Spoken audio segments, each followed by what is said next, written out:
Saudara, usai KPK menetapkan Sekjen PDI Perjuangan Hasto Kristianto sebagai tersangka, isu perpanjangan masa jabatan Presiden Jokowi 3 periode kembali mencuat lewat paparan Hasto dalam unggahan videonya. Jokowi sudah membantah dengan mengatakan isu 3 periode merupakan framing jahat. Apa yang sebenarnya terjadi antara PDI Perjuangan dengan Joko Widodo? Kita bahas di pagi hari ini bersama dengan sejumlah narasumber yang sudah hadir melalui sambungan daring. Sudah ada pengamat politik Universitas Paramadina, ada Mas Khoirul Umam. Selamat pagi Mas Umam. Pagi Mbak Desti. Kemudian juga ada Ketua Jokowi Mania, Bang Immanuel Ebenezer. Selamat pagi Bang Noel. Pagi. Kemudian juga ada Bang Andreas Hugo Paerera yang merupakan politisi senior dari PDI Perjuangan. Selamat pagi Bung Andreas Hugo. Pagi Adisti. Iya, ini sebentar lagi padahal tinggal menunggu hitungan jam lagi kita sudah pergantian tahun. Tapi kemudian kenapa isu 3 periode Joko Widodo ini muncul lagi yang diungkap oleh Mas Hasto nih, Bung Andreas Hugo. Jadi sebenarnya ceritanya gimana sih awalnya begitu ya? Kok dibahas lagi nih soal isu 3 periode? Padahal sudah dikatakan oleh Joko Widodo ini merupakan framing jahat dan tanyakan saja ke Bu Mega, tanyakan saja ke Mbak Puan. Bung Andreas Hugo. Nah, isu soal 3 periode kemudian perpanjangan masa jabatan, kemudian sampai kepada peristiwa lanjutan, itu merupakan rangkaian. Kalau kita lihat rangkaian dari beberapa waktu setahun yang lalu, bagaimana proses politik di Republik ini terjadi. Gitu. Nah, sehingga ya kalau Mas Hasto sempat mengungkapkan hal tersebut, tentu ada maknanya. Gitu. Maknanya apa? Ya, maknanya berkaitan dengan ya kekuasaan dan penyalahgunaan kekuasaan untuk kepentingan tertentu. Gitu. Nah, sehingga saya kira di situ kita bisa menilai aja. Gitu. Oke, tapi kalau dikatakan ini adalah salah satu bentuk perlawanan dari PDI Perjuangan setelah Mas Hasto dijadikan tersangka oleh KPK, jawaban Anda, Bung Andreas Hugo? Ya, kenapa tidak gitu? Kan Hasto punya hak juga untuk membela dirinya. Oke, tapi Anda mengetahui soal ada orang di lingkaran Joko Widodo mungkin dalam tanda kutip yang membahas soal ini dan atau mengusulkan adanya soal 3 periode ini? Ya kalau itu Bung Noel lebih tahu. Oke, saya langsung ke Bung Noel deh kalau kayak gitu. Lingkaran itu Bung Noel lebih tahu, tapi kan isu itu muncul. Yang saya tahu ya ketika di MPR waktu itu kan kami sedang membahas ini di Badan Pengkajian kami sedang membahas hal yang berkaitan dengan amandemen undang-undang, kemungkinan ada rencana amandemen undang-undang dasar yang berkaitan dengan PPHN. Ya. Ketika itu muncul isu yang berkaitan dengan penambahan masa periode, masa jabatan 2 atau 3 tahun itu. Dan itu kan dibicarakan di publik, kita bisa cek sendiri. Ada yang menyampaikan bahwa itu keinginan masyarakat dengan data dan segala macam itu kan. Siapa sebenarnya Bung Andreas? Itu kan kita bisa cek Anda bisa buka aja gitu kan. Berbagai rekaman-rekaman ini kan yang video-video yang ada kan masih ada banyak itu kan. Tapi intinya ketika pembahasan itu sedang berjalan, kemudian ya karena isu itu muncul dan ada juga yang dimaksudkan pembahasan itu adalah berkaitan dengan PPHN, muncul isu itu, ya kemudian atas dasar itu kemudian ya Ibu Ketua Umum Ibu Mega minta supaya fraksi PDI Perjuangan stop membahas soal penambahan 2-3 tahun itu. Gitu. Dan itu salah satu hal yang saya kira ya baik karena dengan itu ya tidak terjadi pelanggaran konstitusi. Dan soal pelanggaran konstitusi itu kan hal yang berat. Oke, Bang Noel. Sekarang saya ke Bang Noel. Bang Noel, jadi siapa sebenarnya yang awal muasal kemudian mengusulkan adanya perpanjangan masa jabatan presiden untuk 3 periode? Kalau katanya Pak Jokowi kan sudah mengatakan, coba tanyakan saja ke Bu Mega, ke Mbak Puan begitu ya. Anda Oke. menyikapinya seperti apa ini? Ini karena saya saat itu relawan yang sikap politiknya menolak gagasan 3 periode. Pertama, kita melihat bahwa ini melanggar konstitusi. Kedua, cita-cita kita aktivis 98 yang membatasi kekuasaan eksekutif sampai 2 periode. Hmm. Dan itu semua terkonfirmasi ketika saya komunikasi langsung dengan Presiden saat itu, Pak Jokowi. Saya tanya beliau, Pak Noel, ini biarin aja, ini orang-orang sesat kok katanya. Ini kan mereka kan ingin menyemburkan saya. Kita lihat aja sampai semana sih orang-orang ini kuatnya. Bahwa saya tetap konsisten pada konstitusi yang saya patuhi dan saya hormati. Itu bahasa Presiden ke saya loh. Gitu. Jadi waktu itu diketawain aja tuh sama Presiden orang-orang ini yang liar-liar ini. Dan saya saksi sejarah untuk hal itu. Gitu loh. Presiden menyampaikan, ini orang-orang ini lucu wacanain. Ini jelas-jelas ingin menjerumuskan saya kok. Dan itu juga dikonfirmasi oleh Presiden. Orang yang menggagas 3 periode adalah orang yang ingin menampar, cari muka, dan menjerumuskan saya. Itu berkali-kali juga Presiden menyampaikan. Kemudian ini dianggap hasratnya Pak Jokowi saat itu, ya menurut saya sih buat lucuan aja. Karena kan saya langsung berinteraksi dengan Presiden. Saya tanya berkali-kali juga, Pak Presiden ini benar gak sih? Mas Noel, saya ini patuh terhadap konstitusi, saya nggak mau melanggar. Gitu. Dan saya menghormati bahwa kemenangan saya ini berkat aktivis 98 juga yang ikut memperjuangkan saya untuk bisa maju di 2 periode ini. Dan saya tidak punya hasrat kekuasaan sedikit pun. Dan saya masih ingat kata-kata Presiden itu. Gitu loh. Jadi saya rasa kalau ketika Hasto bicara tentang gagasan 3 periode, saya juga nolak, kan bisa dicek jejak digital saya. Gimana saya habis-habisan melawan itu. Walaupun kita lihat dulu ya banyak jokor-jokor yang ngaku-ngaku pendukung Jokowi yang akhirnya sekarang nyerang Jokowi berbalik. Jadi kita sih ketawa ini, cek aja latar belakang mereka semua di mana itu. Buzzer-buzzer yang sekarang bilang dinasti Jokowi dinasti lah apalah. Nah orang-orang itu semua kok itu. Makanya kita ketawa aja, kan kita tahu semua siapa-siapa orang-orangnya. Makanya kita berharap Hasto berani dong ungkapin, jangan cuplikan-cuplikan berita. Karena saya saksi sejarah loh, saya masih hidup ini. Saya tahu sekali proses politik saat itu. Karena saya juga tegas-tegasan, saya tolak, saya nggak mau. Saya bilang saya nggak akan mau. Saya ngelawan kawan-kawan saya yang dulu relawan Jokowi, saya tidak mau. Saya waktu itu sendiri, saya terbuang dengan sendiri kok. Nggak apa-apa, saya bilang tereliminasi dalam proses politik ini. Tapi saya konsisten melawan gagasan 3 periode yang sesat ini. Gitu. Dan ini menurut saya kesesatan politik dan kesesatan konstitusi ketika ini dijadikan. Tapi kan apakah masih relevan kita bicarakan tentang gagasan 3 periode? Tidak. Karena kenapa?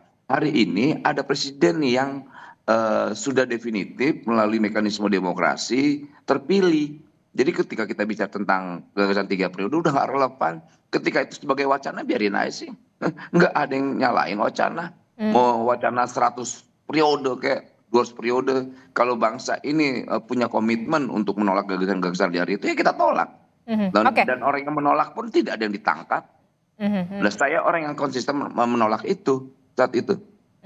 Oke, Bang Noel mengatakan adalah orang yang konsisten menolak adanya usulan perpanjangan masa jabatan presiden kala itu 3 periode. Dan menurut Bang Noel, ini sudah tidak relevan lagi nih wacana-wacana semacam ini atau isu-isu semacam ini, Bung Andreas Hugo. Respon Anda? Saya kira Noel tidak salah gitu. Artinya saya tahu waktu itu dia juga menyampaikan itu, dan kami sempat ngobrol soal itu, bahwa itu benar. Tapi kan Noel kan cuma salah satu bagian di dalam lingkaran-lingkaran itu gitu. Iya. Tapi ya bahwa fakta-fakta yang ada kan juga menunjukkan bahwa isu itu juga berkembang. Saya katakan tadi itu kan hanya proses pembukaan saja kan pada waktu itu. Bahwa itu kemudian tidak jadi, kemudian bergeser menjadi tambah 2-3 tahun. Dan seterusnya sampai dengan apa yang kita alami, misalnya ya apa yang terjadi di Mahkamah Konstitusi. Jadi ini sebenarnya perjalanan yang panjang gitu kan di dalam peristiwa-peristiwa politik ya beberapa waktu yang lalu gitu. kurang lebih setahun yang lalu gitu. Dan semua itu kan terekam gitu di jejak digital dan banyak hal juga yang mungkin belum terungkap. Nah sehingga kalau misalnya Mas Hasto menyampaikan itu kan keran pembukanya aja gitu, baru ini cuplikan kecil gitu. Mungkin ya, artinya saya juga belum ketemu lagi dengan Pak Hasto sejak sekian lama karena saya juga baru kembali dari liburan. Nah sehingga memang ya kalau mau bilang peristiwa ada hal-hal yang terjadi di belakang-belakang ini kan saya kira banyak hal yang kita semua juga tahu gitu, dan banyak hal itu hal-hal tersebut menyangkut peristiwa yang penting di Republik ini gitu. Oke, jadi Anda tetap meyakini sebenarnya 3 periode ini memang usulan datang dari memang lingkaran terdekat Joko Widodo, Bung Andreas Hugo? Ini peristiwa itu kan bukan soal 3 periode aja. Tadi apa yang dibilang Bang Hugo itu ada peristiwa lain lagi terkait misalnya perpanjangan, extend. Ketiga itu sampai wacana Jokowi jadi wapres. Jadi ada 3 satu peristiwa politik. Bung Andre tahu sekali dan kita konsisten nolak.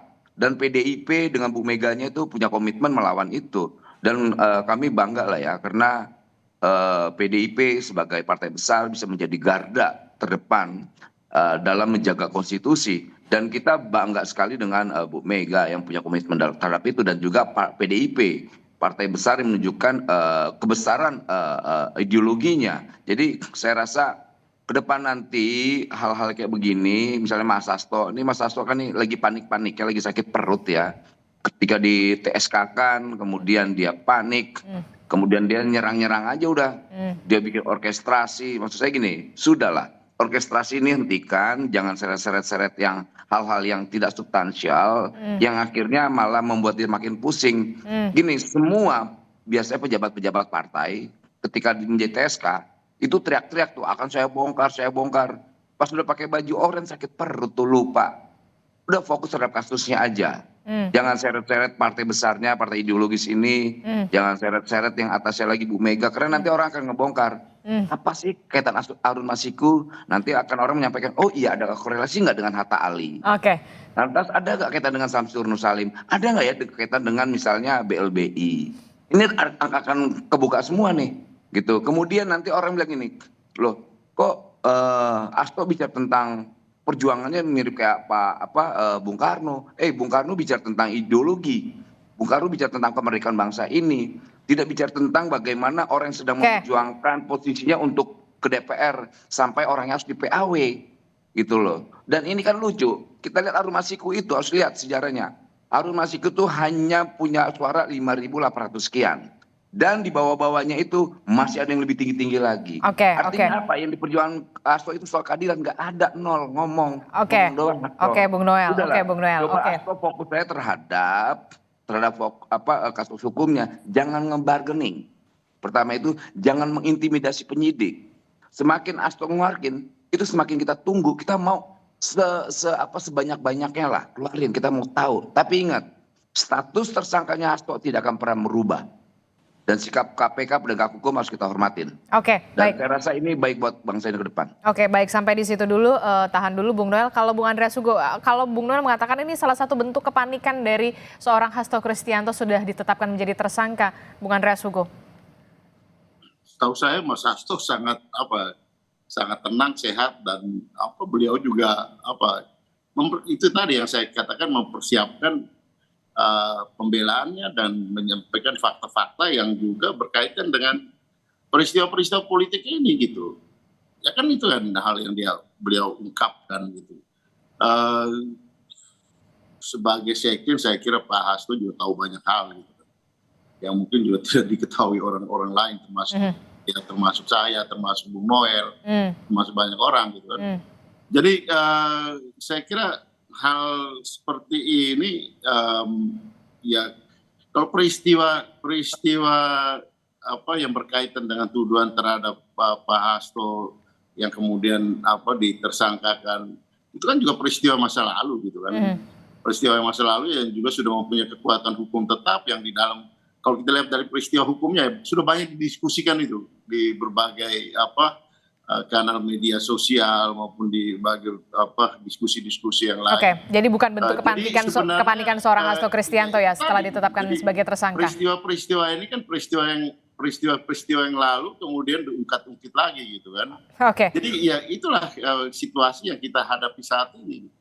Oke, saya ke Mas Kalau Umam. Hasto juga menyampaikan sesuatu yang penting untuk diketahui di Republik ini, saya kira tidak ada salahnya, dia pun punya hak untuk itu. Oke, Mas Umam, saya ke Mas Umam dulu, Bung Andreas Sugo dan juga Bang Noel. Mas Umam, apa sebenarnya yang terjadi kemudian setelah penetapan seorang Sekjen PDI Perjuangan Hasto Kristianto, kemudian barulah kemudian ada soal dokumen rahasia yang kemudian ingin dibongkar dalam tanda kutip dibawa ke Rusia, kemudian ini juga isu perpanjangan masa jabatan presiden 3 periode yang kemudian kembali mencuat. Jadi sebenarnya dari segi politik, dari sisi politis, apa sebenarnya yang sedang terjadi? Iya Mbak Adisti, saya pikir ini adalah bagian dari aksi reaksi dalam konteks komunikasi politik antar elit yang per hari ini tampaknya memang sedang mengalami sebuah turbulensi yang cukup sensitif. Kalaupun kemudian Pak Hasto sebagai sekjen partai besar yang kemudian sekarang ditetapkan statusnya sebagai tersangka oleh KPK dan kemudian dalam momentum klarifikasinya kemudian menyampaikan ada isu-isu terkait dengan konteks kasus, kemudian tadi ya mencoba untuk mengungkit lagi terkait dengan jabatan 3 periode dan lain sebagainya. Maka itu mempertegas bahwa garis konflik yang terbangun sebenarnya salah satunya adalah antara Pak Hasto dengan Pak Jokowi. Artinya secara tidak langsung Pak Hasto dalam konteks ini ingin mengatakan bahwa ada operasi politik yang kemudian bekerja, yang sedang berjalan di balik penetapan beliau sebagai tersangka di KPK. Itu adalah sel-sel kekuatan yang terafiliasi kepada Pak Jokowi. Nah, oleh karena itu ini yang kemudian secara tersirat tergambar dalam statement-statement itu dan serangan itu dialamatkan kepada Pak Jokowi dan Pak Jokowi sendiri juga tampaknya merasa gusar sehingga kemudian perlu melakukan klarifikasi secara langsung atas statement dari Pak Hasto itu. Nah, tetapi kalau misalnya memang kita cermati di momentum sejak 2021, jadi momentumnya bukan hanya sekali, itu rangkaian dari 2021, 2022 sampai di 2023, diakui atau tidak, memang ada mesin politik yang bekerja, mengorkestrasikan bagaimana kemudian ide 3 periode, ide untuk penambahan masa jabatan presiden itu bekerja. Dan spektrum dari instrumen politik itu cukup beragam. Mulai dari statement-statement ketua umum partai. Ingat, ketua umum partai itu adalah pemilik saham politik yang sangat besar bagi negeri ini. Kalau mereka setuju, maka dihitung saja dalam pengambilan keputusan di DPR, di MPR misalnya, dalam konteks perubahan undang-undang dasar, itu memungkinkan. Dan dalam konteks mobilisasi kekuatan politik, itu memungkinkan terjadi. Dan di saat yang sama, terakhir di momentum 2023, kita masih ingat bagaimana misalnya ada putusan pengadilan negeri di tingkat Jakarta Pusat yang kemudian menginstruksikan untuk menghentikan semua tahapan pemilu. Dan itu disinyalir kuat. Itu adalah bagian dari upaya grand design besar untuk melakukan perpanjangan 3 periode ini. Artinya, ini bukan hanya mesin politik, tetapi juga sudah masuk dalam ranah independensi kehakiman yang kemudian seolah dimainkan sedemikian rupa dan ada yang menjalankan itu semua. Nah, ini yang kemudian memunculkan banyak spekulasi. Memang PDIP kita apresiasi cukup firm dalam bersikap terkait dengan hal ini. Pak Jokowi juga sama, secara publik juga menyampaikan beliau tidak memiliki keinginan dan akan taat konstitusi, meskipun taat konstitusi itu kemudian bisa dimaknai ganda. Karena kalau misal konstitusi itu berubah, maka ya presiden kemudian akan taat pada konstitusi. Persoalannya kemudian siapa yang mengambangkan ada operasi kekuasaan yang kemudian mencoba untuk mengutak-atik undang-undang dasar terkait dengan konteks kekuasaan 3 periode, sehingga kemudian begitu nanti terjadi perubahan, maka akan ada yang menikmati perubahan itu. Nah, ini yang kemudian masih memunculkan misteri siapa saja elemen-elemen yang melakukan itu, tetapi saya pikir ini bukan sebuah misteri besar karena aktor-aktornya juga masih ada. Statement-statement yang disampaikan secara terbuka untuk mendukung itu saat ini juga masih ada semua. Artinya bahwa untuk membuka ini, tabir ini, saya pikir bukan sesuatu hal yang sulit, semuanya mudah. Nah, tetapi terlepas dari itu, bahwa pertarungan politik dan sekarang menjadi pertarungan politik hukum ini akan menjadi sebuah ya kalau misal kemudian Pak Hasto tadi memiliki sejumlah alat bukti, video dan lain sebagainya yang melibatkan banyak tokoh, kalau misal itu tidak dibuka, justru juga akan menjadi sebuah persoalan hukum sendiri. Oke. Artinya ada upaya untuk menutup-nutupi sebuah tindak perkara. Kita tidak tahu apakah itu pidana, perdata, atau kemudian dalam konteks kejahatan konstitusional tertentu. Nah, kalau misal kemudian kita menghadirkan prinsip dasar akuntabilitas, kemudian transparansi, dibuka saja. Karena itu adalah bagian dari exercise kita untuk menghadirkan good governance dan juga ruang demokrasi yang lebih terbuka.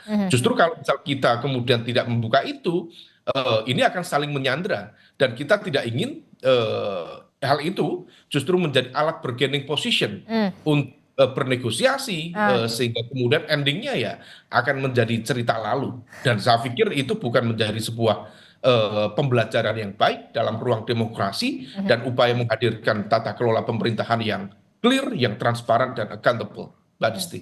Nah, jadi sebaiknya ketika memang soal isu 3 periode kembali mencuat, kemudian bahkan yang melibatkan juga Bu Kony yang mengatakan dokumen rahasia dan segala macam dugaan skandal dengan melibatkan sejumlah tokoh begitu ya sampai dibawa ke Rusia, ini sebaiknya ya dibongkar saja supaya benar-benar transparan, benar-benar ada pemerintahan yang kemudian baik begitu ya.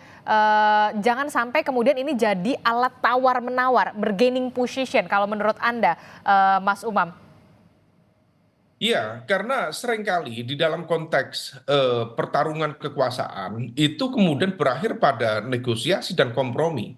Dan negosiasi dan kompromi itu didasarkan pada satu prinsip apa yang sering disampaikan Bang Andreas dengan background international relations itu. Bargaining dalam konteks ini itu balance of power. Balance of power itu dihadirkan untuk memunculkan dilema. Nah, dilema-dilema ini yang kemudian membuka ruang negosiasi. Kita tidak ingin satu hal, satu kasus, satu konteks persoalan tertentu, kemudian dimunculkan kasus yang lain yang sifatnya itu sebenarnya bukan untuk membuka, tetapi untuk bernegosiasi. Dan saya pikir itu dalam konteks pertarungan politik seringkali terjadi. Dan tetapi kalau misal ini didudukkan dalam sebuah ikhtiar yang baik untuk menata kembali sistem pemerintahan kita, sistem politik kita, saya pikir itu akan menjadi sebuah hal yang sangat produktif. Bukan semata-mata untuk mencari siapa yang salah, kemudian siapa yang harus dipenjarakan, bukan itu. Nah, ini yang kemudian harus diletakkan pada satu prinsip dasar untuk memperbaiki kehidupan kita dalam berdemokrasi. Meskipun kalau misal kemudian ini nanti dibuka, itu berpotensi menjadi perang bubat. Karena kalau misal Mas Hasto membuka fakta-fakta itu, Mas Hasto juga akan dijadikan sebagai dalam tanda kutip pesakitan dan tidak menutup kemungkinan akan memunculkan reaksi yang lebih besar yang kemudian akan saling menyandra satu sama lain. Nah, ini yang kemudian kita tidak inginkan, sehingga kemudian penting bagi civil society, bagi independent media seperti Kompas untuk mengawal proses politik seperti ini. Oke, saya ke Bung Andreas. Benarkah kemudian saat ini setelah penetapan tersangka dari Hasto Kristianto, PDI Perjuangan dan Hasto Kristianto sedang membuka ruang negosiasi bargaining position dengan adanya soal dokumen dugaan skandal termasuk juga perpanjangan masa jabatan 3 periode ini, Bung Andreas Hugo. Benarkah yang dikatakan oleh Mas Umam? Ya, yang Mas Umam sampaikan tadi itu teori di dalam hubungan internasional ketika ada dua power yang sedang bertarung, terutama di masa perang dingin dulu, untuk menciptakan suasana tetap damai, ya dicarilah jalan keluar negosiasi posisi bargaining power untuk kemudian terjadi balance of power sehingga tidak terjadi konflik. Itu namanya teori balance of power. Nah, seperti itu bisa juga terjadi di dalam di dalam politik antar kekuatan yang ada gitu. Bahwa seperti apa ini akan terjadi kita lihat aja nanti ke depan gitu kan. Ya ketika kita berkuasa kita punya power. Tapi ketika kita tidak berkuasa lagi ya itu kan menjadi powerless gitu kan. Dan ketika powerless itu kan banyak orang yang kayak dulunya diinjak-injak, dulunya ditekan-tekan, dulunya diintimidasi, dia akan berteriak. Dan itu bukan tidak mungkin merugikan yang tadinya powerful, yang kemudian powernya berkurang ketika tidak berkuasa lagi gitu kan. Nah itulah situasi yang bisa terjadi gitu kan. Dan sangat mungkin itu terjadi di dalam proses politik yang ini bukan hanya masalah hukum, ini politik hukum yang ada di Republik ini yang sekarang terjadi. Kita semua tahu bahwa masalah-masalah ini kan tidak di balik masalah ini bukan hanya masalah hukumnya. Jadi saya kira apa yang disampaikan Mas Umam tadi betul secara teoritis betul dan bukan tidak mungkin itu terjadi gitu kan. Secara teori itu tadi, memang ada, tapi kemudian PDI Perjuangan apakah saat ini yang kemudian ada upaya untuk membuka ruang negosiasi? Saya tidak perlu menyampaikan ini di dalam politik hukum semua itu bisa terjadi. Dalam arti apa? Itu tadi gitu. Ketika antara power dan power yang tadinya powerful gitu, tapi kemudian ketika powernya berkurang, dia tidak berkuasa lagi, terjadi keseimbangan baru gitu. Dan itu bukan tidak mungkin itu akan terjadi konflik. Dan kalau untuk mencegah konflik itu orang kemudian dia mencari solusi dengan balance of power. Gitu. Bahwa itu memecahkan masalah itu tidak. Saya kira masyarakat yang akan menilai apakah kita perlu kemudian hanya karena terjadi balance of power kemudian ya meredam situasi, menutup yang lain. Ataukah kita membuka itu ya kepentingan misalnya kepentingan pengamat, masyarakat, civil society, mungkin ya lebih baik kita buka dan konflik, nggak apa-apa konflik. Oke, baik. Ini kan bagaimana sudut pandang kita melihat persoalan. Oke, Bang Noel. Gimana pertanyaannya apa Mbak? Bang Noel, kalau Mas Umam mengatakan mungkin saja ada peluang untuk ruang negosiasi terbuka begitu ya, ada tawar-menawar, bergaining position setelah seorang Hasto Kristianto ini kemudian ditersangkakan oleh KPK. Ya, jangan sampai kemudian ada saling menyandera di sini. Nah, yang pasti apa yang dilakukan Hasto hari ini adalah bentuk sandaran politik. Dia ingin menakut-nakuti, pertama sedang mengintimidasi penyidik. Ini akan saya bongkar nih ya, kalau seandainya kalian benar-benar tangkap saya. Kedua, analisa saya, sebetulnya dalam persoalan ini ada yang perintah saya loh. Dia mau narik-narik orang lagi nih. Entah siapa yang ditarik lagi nih. Ketiga, ya tadi saya bilang, coba ingin bargaining posisi TSK-nya. Nah, dengan kondisi seperti ini, kan dia coba menyampaikan ke publik bahwa saya punya puluhan rekaman video terkait skandal, melebihi dari skandal Watergate di Amerika. Ya dibuka dong, kan kita sedang menunggu itu, gitu loh. Kita menunggu itu, jangan diancam-ancam, rakyat ini jangan diancam-ancam, penyidik kita jangan diancam-ancam. Jangan kasus tersangkanya menjadi bargaining politiknya dia. Nah ini kan persoalannya sekarang ini, itu kan persoalan ranah pribadinya. Gitu. KPK penyidik itu tidak melihat ini partai atau A atau B. Ya kejahatan itu ya kejahatan dia pribadi. Gitu loh. Jadi ya kita tunggu apakah si Bung Parno ini, paranoid ini udah kan paranoid sekarang dia. Makanya saya panggil Bung Parno. Gitu, dia mau nyamakan Bung Karno yang orang punya gagasan besar dengan orang yang bicara hal yang kecil ini. Jadi saya rasa Bung Hasto udah fokus terhadap kasusnya. Lantas biarkan ke depan ini kita melakukan langkah-langkah yang lebih baik. Alangkah baiknya tadi yang diutarakan senior saya Bang Hugo, ya kita bicara ke depan aja. Memang dalam sebuah teori untuk menciptakan perdamaian, ciptakan perangai dulu gitu loh. Itu biasa. Kemudian coba ingin menegosiasikan kasusnya, kita kan tahu isi-isinya apa aja gitu loh. Ya yang jelas salah satu isi dari negosiasi itu adalah coba menghindari Hasto dari tersangka. Penyidik saya yakin semakin Hasto membuka dokumen-dokumen yang dia miliki itu semakin suka penyidik tanpa mengesampingkan statusnya sebagai tersangka. Bikinnya sebanyak-banyaknya, tapi kan aneh. Masa korupsi bisa divideoin sih? Di mana di Republik ini kayak bikin sinetron gitu. Emang bisa korupsi di videoin? Yang saya khawatirkan nih, dia hanya mengambil cuplikan-cuplikan berita. Berita A, berita B dikumpulin ini loh, buktinya berita A, B dibuktikan gitu loh.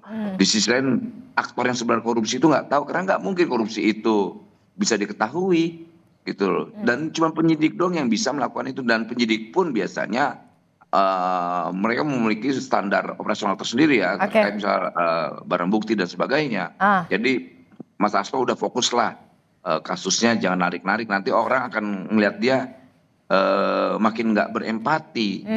Biasanya kan ketika ada negara melakukan kezoliman terhadap warga negaranya, ada pemberontakan tuh rakyat. Nah kali ini nggak ada, rakyat ngeliat cuek-cuek aja Hasto, itu mau ditangkap kayak mau apa, nggak mempengaruhi perut rakyat, gitu loh, nggak mempengaruhi orang yang di pinggir jalan sana. Oke, baik Bung Noel. Saya berharap Hasto harus nangis seperti yang dulu-dulu tuh, kan dia suka nangis tuh, coba nangis dong Hasto dong. Silakan Bung Andreas Hugo.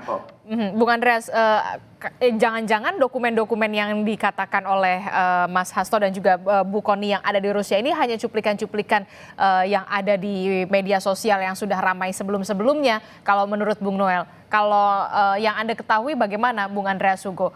Benar nggak nanti akan benar-benar akan dibongkar pada saat waktu yang tepat? Ya, Adis, Anda tidak usah memancing saya.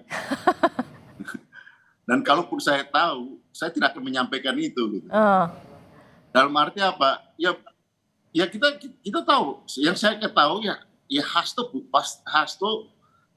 ada di dalam posisi yang penting.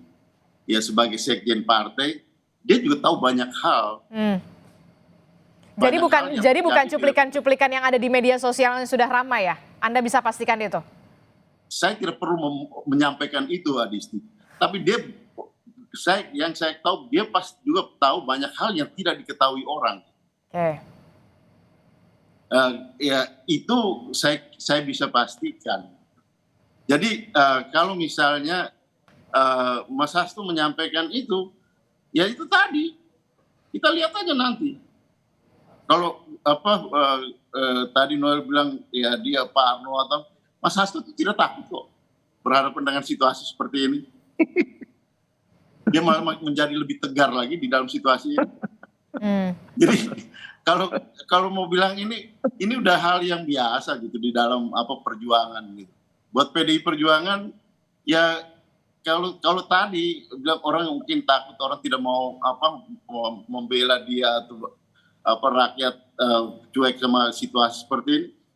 Kita lihat aja di dalam perkembangannya nanti. Dan ini pasti akan dibongkar? Anda bisa menjamin itu?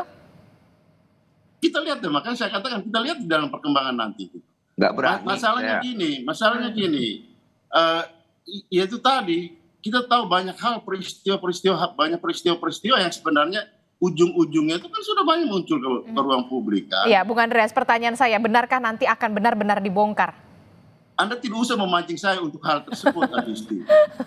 Tetapi kemungkinan untuk itu bukan tidak mungkin. Berarti kalau ada kemungkinan, berarti masih ada mungkin iya, mungkin enggak dong, Bung Andreas? Pak Hasto sudah sampaikan itu. Gini, saya ngejawab aja lah. Oke, silakan Bung Noel. Bahwa apa yang dilakukan Hasto itu tidak mungkin terjadi. Kenapa Anda bisa punya keyakinan seperti itu, Bung Noel? Ini penakut, siapa yang bilang Hasto punya nyali? Orang nggak berani kok. Makanya dari kemarin saya tantang Hasto, buka dong, kita mau tahu. Rakyat ini kan menunggu, gitu loh. Buka dong biar bagus, biar bangsa ini ke depan ini punya azas transparansi itu, gitu loh. Jadi jangan, ya benar apa yang senior saya sampaikan. Hasto ini kan masuk dalam lingkaran kekuasaan, dia tahu sekali perilaku, aliran kekuasaan, aliran abuse, penyimpangan dan sebagainya. Buka dong, kalau dia kader yang tangguh, orang yang berani. Jangan omong-omong, dia sampaikan tuh, gitu. Kita mau tahu, jangan sampai kayak yang lain-lain ya. Pas di TSK kan masuk penjara pendiam ya. Gitu loh.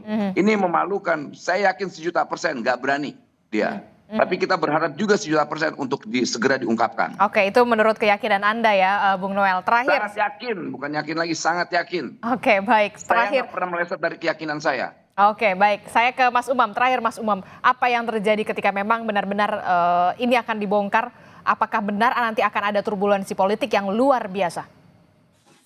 Mbak Adisti, sekarang rakyat se-Indonesia sudah tahu bahwa melalui dari statement Pak Hasto bahwa ada sejumlah dokumen, data yang barangkali bisa menjadi alat bukti dalam konteks hukum yang kemudian bisa dibuka atas nama keadilan. Kalau misal kemudian itu dibuka dengan cara yang elegan, saya pikir Pak Hasto memungkinkan barangkali dalam perdebatan di internal lembaga penegak hukum untuk dipertimbangkan menjadi justice collaborator.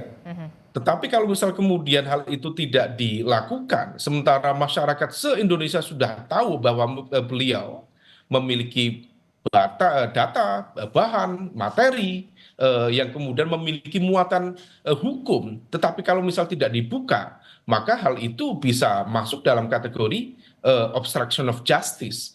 Nah, ini yang kemudian akan menjadi sebuah dilema yang harus dijawab. Dan saya pikir atas nama keadilan, atas nama kebenaran, saya pikir Pak Hasto memiliki moral obligation, kewajiban moral untuk membuka itu. Terlepas dari bagaimana kemudian apakah itu nanti akan menjadi alat bargaining position dan lain sebagainya. Tetapi dalam konteks penegakan hukum atas nama keadilan menjadi penting. Meskipun dibukanya materi-materi itu kalau misal memang memiliki sensitivitas yang tinggi yang melibatkan big names, big money dan juga big power, maka berpotensi memang memunculkan sebuah turbulensi politik yang barangkali akan menciptakan riak-riak yang harus diantisipasi.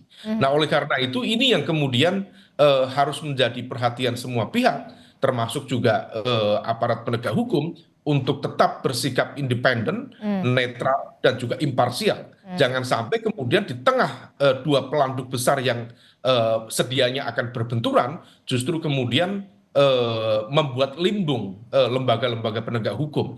Maka netralitas mereka, independensi mereka tetap menjadi rujukan utama, sehingga kemudian semuanya bisa menjadi clear, tidak kemudian justru memunculkan riak-riak kekuasaan yang tidak diperlukan. Saya pikir demikian, Mbak Adisti. Oke, baik. Kita akan tunggu bagaimana nanti ini akan bergulir. Apakah benar memang akan dibongkar ataukah kemudian sesuai dengan keyakinan dari Bung Noel tadi tidak akan pernah terjadi soal ini. Tidak akan terjadi. Oke, baik, kita akan tunggu dulu Bung Noel, sabar dulu ya. Terima kasih Bung Andreas Hugo Parera telah bergabung bersama kami. Terima kasih Bung Noel, kemudian terima kasih juga Mas Umam. Selamat tahun baru Bapak-bapak semuanya, sehat selalu, sukses selalu. Ya, selamat pagi. Assalamualaikum. Bang